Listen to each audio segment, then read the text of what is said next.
वालेकुम स्टूडेंट्स। मोहम्मद आसम फ़रीद की जानिब से आपको नेशनल कॉमर्स ग्रुप में खुशामदीद कहते हैं। स्टूडेंट्स, आज हम इकोनॉमिक्स में चैप्टर नेशनल इनकम को डिस्कस करने जा रहे हैं। टॉपिक जो हम इस वीडियो में डिस्कस करेंगे उसका नाम है नेशनल इनकम, पर्सनल इनकम और डिस्पोजेबल इनकम। बुक जो हम फॉलो कर रहे हैं ये है इकोनॉमिक्स की मोहम्मद शकील अहमद की। ये टॉपिक, ये वीडियो उन स्टूडेंट्स के लिए है जो कि आई कॉम पार्ट 1 में हैं, ICS पार्ट 2 में हैं, या फिर वो FA पार्ट 2 में हैं, BCom पार्ट 1 में हैं, या फिर वो मास्टर के स्टूडेंट्स हैं। तो बढ़ते हैं अपने टॉपिक की जानिब और देखते हैं नेशनल इनकम में हमारे पास इसकी फ़र्दर जो डेफिनेशंस हैं वो क्या कहती हैं।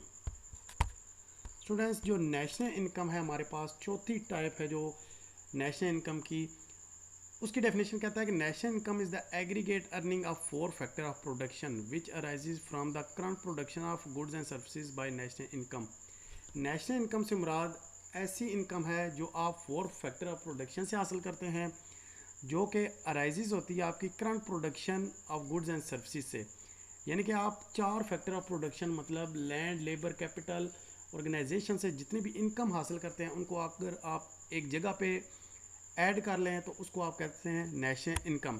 स्टूडेंट्स, अगर हम इसकी इक्वेशन पे जाएं तो इक्वेशन कहती है national income is equal to NNP minus indirect taxes minus transfer payment minus statistical discrepancy plus government subsidies. Students, NNP तक हमने पिछली वीडियोस में डिस्कस कर लिया था। इसमें हम आगे इनडायरेक्ट टैक्सेस और ट्रांसफ़र पेमेंट स्टैटिस्टिकल डिस्क्रिपेंसी को हम देख लेते हैं। स्टूडेंट्स, इनडायरेक्ट एक्सपेंसेस से मुराद ऐसे एक्सपेंस होते हैं कि जिसका बर्डन आप किसी और पे शिफ्ट कर सकें, उसको आप कह सकते हैं कि ये आपके इनडायरेक्ट एक्सपेंसेस हैं। उसमें से आपके पास सेल टैक्स भी आ सकता है, एक्साइज ड्यूटी भी आ सकती है। यानी कि indirect expenses is that type of tax whose burden is actually being shifted to the ultimate users या फिर कंज्यूमर्स। आप कंज्यूमर पे जिस चीज़ का बर्डन शिफ्ट कर सकें उसको आप इनडायरेक्ट टैक्सेस कहते हैं। ट्रांसफ़र पेमेंट स्टूडेंट्स एक ऐसी पेमेंट होती है कि अगर आप कोई भी काम ना करें, बिना मेहनत के अगर आपको किसी चीज़ का मुआवजा दे दिया जाए तो उसको आप कह सकते हैं कि ये आपका ट्रांसफ़र पेमेंट है। दीज आर द पेमेंट और income which a person receive without participating as a factor of production like ज़कात, पेंशन, अनएम्प्लॉयमेंट अलाउंसेज। कहता है कि ट्रांसफ़र पेमेंट एक ऐसी पेमेंट है कि अगर आपने किसी भी फैक्टर ऑफ प्रोडक्शन में इन्वॉल्व नहीं हुए तो आपको वैसे कि वैसे आपको मिल गई हो कोई पेमेंट, तो उसको आप कह सकते हैं कि आपकी ट्रांसफ़र पेमेंट है। एग्जांपल उसने दी है, पेंशन है, ज़कात है। ज़कात कोई गरीब बंदा कोई मेहनत नहीं करता, आप लोग खुदा तरसी के तौर पे उसको दे देते हैं। अनएम्प्लॉयमेंट अलाउंसेज, अगर गवर्नमेंट चाहे तो लोगों को अलाउंसेज दे दे तो वो भी आपके ट्रांसफ़र पेमेंट में ऐड होगा। इसके बाद स्टूडेंट्स है आपके पास स्टैटिस्टिकल डिस्क्रिपेंसी। स्टैटिस्टिकल डिस्क्रिपेंसी का मतलब ये है कि आप नेशनल इनकम को कैलकुलेट करते हुए आपके पास जो एरर्स, मिस्टेक, गलतियां जो आएंगी उनको आप उस नेशनल इनकम को मेजर करते हुए डिडक्ट कर देंगे, माइनस कर देंगे नेट इनकम से। उसके बाद स्टूडेंट्स लास्ट है आपके पास गवर्नमेंट सब्सिडी। अगर गवर्नमेंट की तरफ से आपको कोई भी इंसेंटिव, कोई टैक्स में रियायत या किसी और चीज़ में रियायत मिल जाए तो उसको आप कहते हैं सब्सिडी। तो गवर्नमेंट की तरफ से अगर कोई सब्सिडी मिल जाए तो आप उसको नेशनल इनकम में ऐड कर सकते हैं। यानी कि हमारे पास नेशनल इनकम की जो हमारे पास फाइनल इक्वेशन बनती है वो है NNP minus indirect taxes. NNP से आप इनडायरेक्ट टैक्सेस को माइनस करेंगे, ट्रांसफ़र पेमेंट्स को माइनस करेंगे और स्टैटिस्टिकल डिस्क्रिपेंसी को माइनस करेंगे, गवर्नमेंट सब्सिडी को ऐड कर देंगे। उसके बाद स्टूडेंट्स हमारे पास जो पाँचवीं टाइप है वो है हमारे पास इसकी पर्सनल इनकम। पर्सनल इनकम की स्टूडेंट डेफिनेशन कहता है, personal income is the aggregate of all individuals income which are receive directly by individual in their hands during year as a reward of their productive services. Personal income से मुराद ये है कि आपके पास जितनी भी आपकी इनकम है, एक बंदे की अगर हम इनकम की बात करें तो एक बंदे की इनकम को हम पूरे साल के लिए अगर इकट्ठा कर लिए जाए तो आप उसको क्या कहते हैं, वो आपके पास पर्सनल इनकम होगी। एक शख्सी आमदनी उर्दू में इसको कहते हैं और पर्सनल इनकम आपको इंग्लिश में बयान की जाएगी।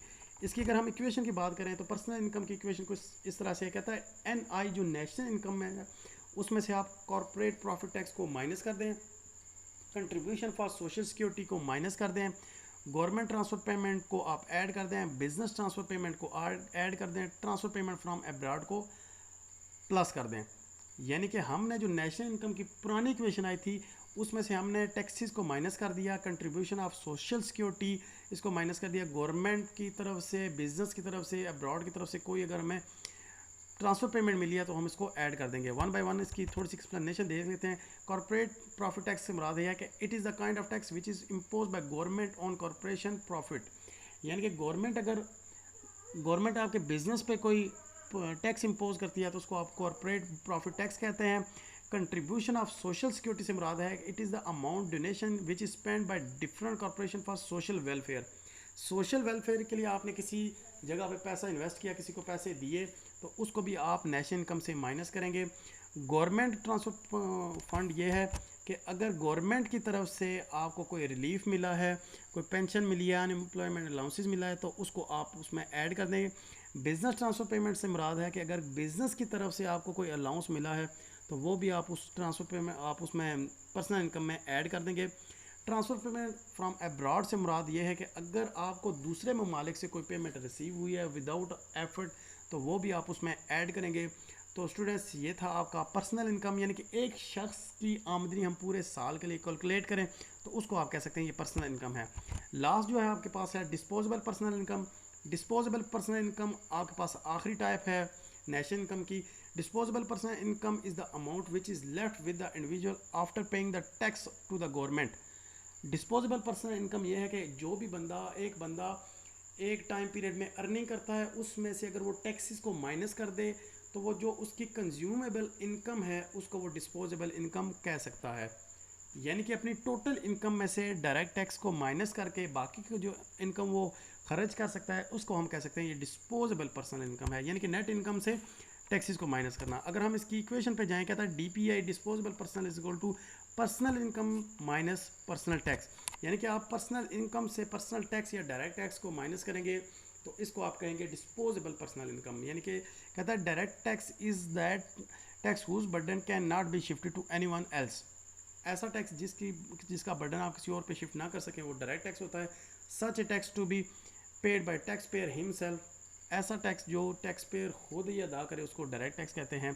तो स्टूडेंट्स ये था आज का हमारा टॉपिक जिसमें हमने पर्सनल इनकम को, डिस्पोजेबल पर्सनल को, नेशनल इनकम को डिस्कस किया। उम्मीद करते हैं आपको आज का लेक्चर हमारा समझ आया होगा। नेक्स्ट लेक्चर में हम इसी जो नेशनल इनकम है इसकी मेजरमेंट्स पे जाएंगे। तब तक के लिए अपना बहुत सारा ख्याल रखिएगा। खुदा हाफिज़।